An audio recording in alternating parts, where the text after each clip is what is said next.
ఒక హైదరాబాద్ పేరుంటే ఒక వైబ్రేషన్ వస్తుంది, ఒక ముంబై పేరుంటే ఒక వైబ్రేషన్ వస్తుంది, ఒక వైజాగ్ అంటే ఒక వైబ్రేషన్ వస్తుంది, ఒక మచిలీపట్నం అంటే ఒక వైబ్రేషన్ ఉంది, గుంటూరు అంటే ఒక వైబ్రేషన్. అన్నిటికన్నా నేను ఉండే విజయవాడ అంటే అది విజయవాడే ఒక వైబ్రెంట్ సిటీ.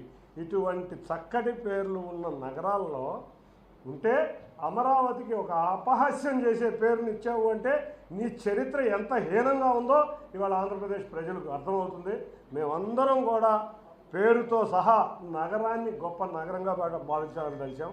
అటువంటి నగరాన్ని నువ్వు అపహాస్యం చేసేటట్టు నువ్వు పెట్టి పేరును కూడా ఒక కామెడీ పీస్ చేస్తున్నావంటే నీకున్న క్రెడిబిలిటీ అర్థమవుతుంది. అందరికీ ఒకటే గుర్తుంచుకోవాలి, మళ్ళీ మాయ నాటకాలు మళ్ళీ మొదలైంది. మావి గన్ అంటే అసలు మావి గన్ అంటే ఏంటి? మచిలీపట్నం, విజయవాడ, గుంటూరా? మరి అమరావతి రాజధాని ఎక్కడుంది? నాకు అర్థం కావట్లా. ఇవాళ సిఆర్డిఏ రీజన్ మొత్తం అమరావతి రాజధాని కింద నోటిఫై అయ్యింది. విజయవాడ ఎక్కడుంది? సిఆర్డిఏలో ఉంది. గుంటూరు ఎక్కడుంది?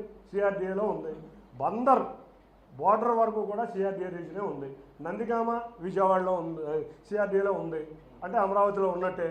తెనాలి సిఆర్డిఏలో అమరావతిలో ఉంది. మంగళగిరి అమరావతిలో ఉంది. అంటే ఇంత విస్తీర్ణమైన నగరంలో సుమారు మచిలీపట్నం దగ్గరికి కూడా మేము వెళ్ళి క్యాపిటల్ని సిఆర్డిఏ రీజన్ని తీసుకొస్తే నువ్వు మళ్ళీ కాపటదారు విజయవాడకి ఏదో చేద్దామన్నట్టు, గుంటూరుకి ఏదో చేద్దామన్నట్టు. మేము ఉన్నాము ఆల్రెడీ క్యాపిటల్లో. నీకు అసలు ముఖ్యమంత్రి చేసావయ్యా నువ్వు. అసలు సిఆర్డిఏ రీజన్ లిమిటే తెలియపోతే అట నాకు అర్థం కావట్లా. సిఆర్డిఏ రీజన్ లిమిటే మచిలీపట్నం వరకు ఉంది. సిఆర్డిఏ రీజన్ లిమిటే గుంటూరు దాటి ఉంది. సిఆర్డిఏ మధ్యలో విజయవాడ నగరం ఉంది. ఇంకా కావాల్సింది ఏముంది?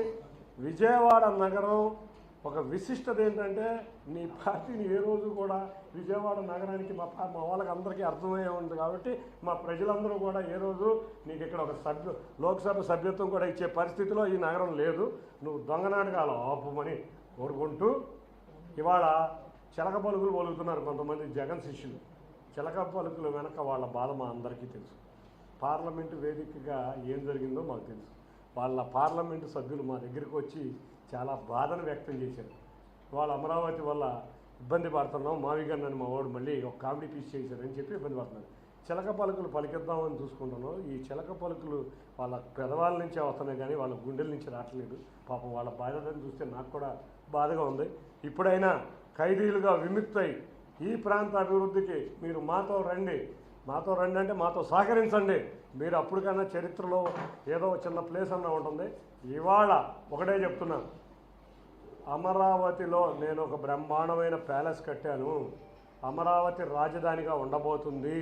కాబట్టి నేను ఎలక్షన్లో 2019లో నాకు ఒక్క ఛాన్స్ ఇవ్వండి, అమరావతి రాజధాని అని చెబితే నీకు ప్రజలు ఒక్కసారి చూద్దామని అధికారం ఇచ్చారు. అది కూడా ప్రజలను రకరకాలుగా మభ్యపెట్టి రకరకాలుగా డ్రామాలు ఆడితే ఒక ఛాన్స్ ఇచ్చారు. నువ్వు 3 రాజధానులు అనగానే మేము 2024 ఎలక్షన్స్కి విశాఖపట్నం శ్రీకాకుళం నుంచి అనంతపూర్ వరకు అమరావతి రాజధానిగా ఉండబోతుందని ఎలక్షన్లో ఇస్తే కూటమి ప్రభుత్వానికి 94% స్ట్రైక్ రేటు ఇచ్చారు. నువ్వు 3 రాజధానులు అంటే జగన్ రెడ్డి 11 రెడ్డి అయ్యాడు. ఇప్పుడు అమరావతిని వ్యతిరేకించటం వల్ల ఈ జగన్ రెడ్డి 11 రెడ్డి 3 రాజధానుల వల్ల అయ్యాడు. అదే 11 రెడ్డి 0 రెడ్డి కాబోతున్నాడు. ఇవాళ చరిత్రహీనుడు కాబోతున్నాడు. కాబట్టి ప్రజలందరూ నీ మీద వ్యతిరేకతతో ఉన్నారు. మీరు మావిగన్నని జనాల్లోకి వస్తే ఇవాళ ప్రజలు మీకు శాస్తి చేస్తారు. ఇవాళ దీన్ని ఘంటాపథంగా చెబుతున్నా. ఇంకొకటి, మీడియా హౌసుల మీద ధర్నాలు చేపించి నువ్వు టాపిక్ డైవర్ట్ చేద్దామని అనుకుంటున్నావేమో. నీ చరిత్ర ప్రజల దగ్గర ఉన్నది. నువ్వు ఇటువంటి ఏ కార్యక్రమం చేసినా ఊరుకోం. కాబట్టి వాళ్ళ ముఖ్యంగా గౌరవ ప్రధానమంత్రి నరేంద్ర మోడీ గారు, హోంమంత్రి అమిత్ షా గారు బిల్లును ప్రవేశపెట్టి డబుల్ ఇంజన్ సర్కార్ కమిట్మెంట్ ఏంటో మనకి అర్థమయ్యే విధంగా చేశాం. ఎవరొచ్చినా ఇవాళ పార్లమెంట్లో పాస్ అయిన బిల్లుని రేపు అసెంబ్లీలో ఎవరొచ్చినా అసెంబ్లీలో ఏమీ చేయగలలేరని తెలిసి కూడా కొత్త నాటకం మొదలుపెట్టాం. ఇవాళ రాష్ట్రపతి నోటిఫికేషన్ వచ్చిన బిల్లుని, పార్లమెంట్లో పాస్ అయిన బిల్లుని మళ్ళీ ఏదైనా పార్లమెంట్లోనే చేయగలం. ఈ వల్ల ఇంకొక 30 సంవత్సరాలు కూడా ఇదే డబుల్ ఇంజన్ సర్కార్ అధికారంలో ఉండబోతుంది. జీవితంలో జగన్ రెడ్డి అనే వ్యక్తి జీరో రెడ్డిగా ఇవాళ అతని పార్టీ యొక్క చరిత్ర ముగియబోతుందని తెలియజేసుకుంటూ, ఈ పోరాటంలో మీరందరూ పాత్రికేయ సోదరులందరూ